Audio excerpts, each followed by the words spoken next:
Don't get divorced before you tried to reinvent your marriage. Don't fire your business partner before you try to reinvent the relationship. Don't think changing countries or houses or companies is going to give you the internal satisfaction. And I just think we don't have to wait for life to force our hand, because we'll have enough adversity anyway. Be you and see who grows with you. Welcome to Unstoppable Podcast with Harry Sardinas, inspiring conversations with influential millionaires, investors, thought leaders, entrepreneurs who are making a massive difference with their innovative products and services, and sharing the challenges and the wisdom of how they sold their first million. Yeah, Rebecca, the other day in this very same podcast, I interviewed one lady, and she's a property investor. She's doing very well, and I think she's over 50, yeah? And she has been working on her life in the health sector, yeah? And, she graduated, so she has a student loan, so now she has to pay the loan, so she's working in a job that is not fulfilling her. She's not happy all her life. And what happens is that one of the parents goes sick, and all of a sudden she has a $90,000 bill that she had to pay, plus her student loan that still is around. And the woman saying, look, I can't take this anymore. I cannot afford with my job. I cannot pay the bills on my dad. So guess what? The woman became a property investor. She went to a property course. She started to learn to invest in property. 2 years down the line, now she paid all the debts. She's making a lot of money, and she's so happy, And she was sharing her happiness with me, and I'm thinking how lucky I am that early in my life, or how lucky we are, Rebecca, that early in our life, that doesn't have to take the whole life. And I want to get really sick. When we are over to start to live, to start to do what we really want, yeah. She was very happy. She was telling me, Harry, I'm empowering now my nieces. They both want to have business because they saw me so happy with my business. Now they say, Granny, can you help me to have a business? And she said, yeah, what business you want? Okay, I want to do pet. Okay, I help you. Tell me a little bit. Let me try to talk to someone. Oh, now, so she's trying even to make the nieces, to open the small business or whatever they like. She said, Harry, I just want to encourage them because I know the freedom that the entrepreneur lifestyle is going to give to this girl, which I never had my whole life. I live, she said, I live my whole life just to pay my debts and to be all my life unhappy in a job that, didn't pay me well anyway. And until my dad doesn't get really, really old and a huge bill came, that's what gave me the last push. And a lot, sometimes in this broadcast, when we talk with the entrepreneurs, usually, Rebecca, the big shift happen when people hit rock bottom line. The other entrepreneur I interview here, Liam, same thing, makes millions, and he has a house in New Zealand, and he bought everything he wanted. And after he saw, he said, wow, but this is really what I work for? Only for that? Not fulfilling. After 3 months, he lost everything. He's ended up in the coach of the mom. Because you take the wrong decision. Yeah.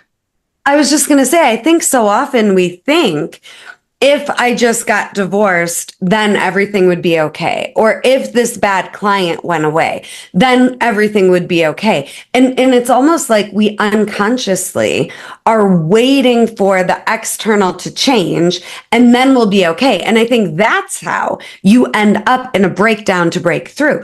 Nothing outside of you needs to change. Nothing wrong with the breakdown to break through. Nothing wrong with There's nothing wrong with it, but it's not necessary, right? If it didn't happen to me, maybe we won't have this conversation. I still will have a job.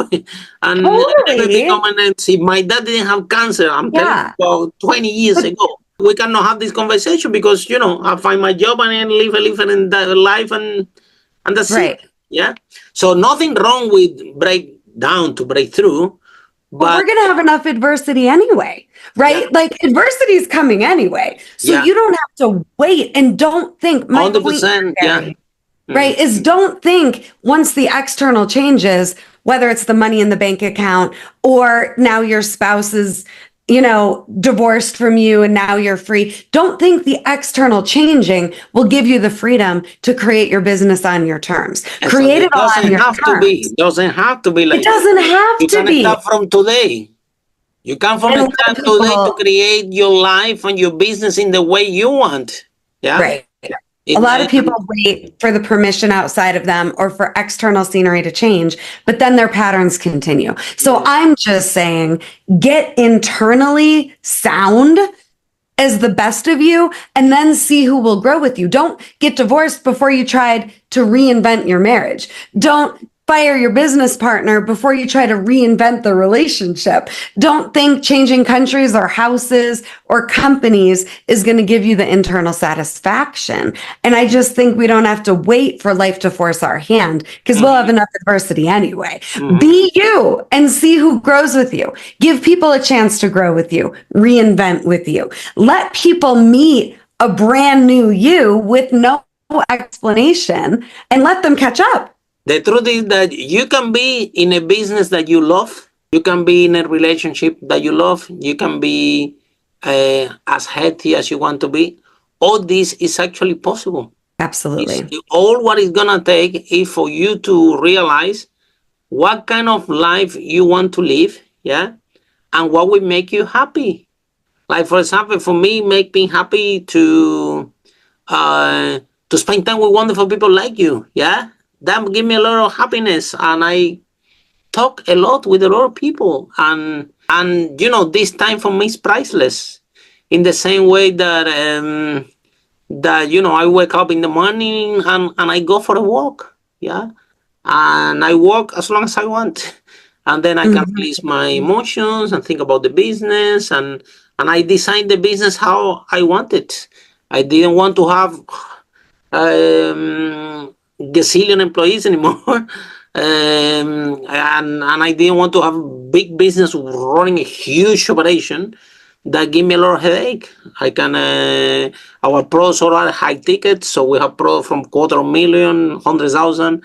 So we have few clients, they happy with our product. They keep consuming our products. And that's the way that we operate, and we have freedom. And the other thing is, there is nothing to prove. Yeah, more than $1 million, like I said, in money, is if you can decide what is your millionaire lifestyle. Yeah, because for me, time, honestly, and that currency of gratitude that I find because of the work we do, we receive from the people. This for me, honestly, is more important than the money, because that's what keep me happy, what keep me alive, what keep me fulfilled. And when in that frequency, exactly like you said, Rebecca, when you live in that frequency, there is no cancer, there is no illness, there is nothing that can get through you. Right, because you're nothing vibrating in so high frequency. You are so high. There is nothing can get to you when you vibrate in that. And this, you know what? All these millionaires, more than 500 we interview in this podcast, they all will change all the money for one day more of health. No? Oh my gosh. So, and I think a cool journal question would be, if I was already a millionaire and fulfilled, what would I do? Mm-hmm. Right? That's like if you're already there, what would you do? And there is nothing to prove. And when your happiness is dependent on how you showed up and who you chose to be, and nothing outside of you needs to change for you to be happy, you are free. And from there, you're a really freaking attractive leader. Unstoppable. Following and nothing can threaten you from that place. And nothing outside of us, cancer, finances, nothing outside of us is more powerful than we are. Yeah. That's really what you're saying. And I love it. And in that state, Rebecca, you cannot attract clients that will be abusive to you. You cannot attract partners that will be abusive to you. You cannot, it won't come up to your space because you're so happy. You're vibrating in so high frequency that these people will feel uncomfortable next to you. Or they can try, but you're going to say, because no, they cannot thank get you. Exactly. They cannot get you. So so this is what the message. Yeah. So thank you so much, Rebecca. This has been very inspiring, like the name of your company. Yeah. So you it's literally you do what it says in the tin. Yeah. Yeah. I knew it when I tell you I'm like your name of your company. Yeah. So, Rebecca, tell us, if somebody is in love with the conversation that we're having today and they want to buy your book, they want to join your organization, they want to know more about how they can find you, how this process works? Yes. So you can buy Coming Back to Life, A Roadmap to Heal from Pain to Create the Life You Want, anywhere books are sold. You can visit me at Rebeccah Silence on any social media channel. Rebeccah has an H, Rebeccah, Silence. You can find me at Rebeccah Silence, any social media channel, including my YouTube channel. You can visit RebeccahSilence.com. And if you want to know more about my private work and corporate trainings, just shoot me a message from RebeccahSilence.com. I do VIP coaching with extraordinary leaders, so their life is on their terms, they're fulfilled, and they're high functioning and happy and free. That is the goal. Thank you so much, Rebecca. And with that note, see you everyone in our next episode of Unstoppable, how brave entrepreneurs like Rebecca break that wall and achieve the first million. Bye for now. Follow us for more interviews with world's most influential, audacious entrepreneurs that overcame challenges and adversity, providing you with the blueprint of how they sold their first million so you can grow your business exponentially.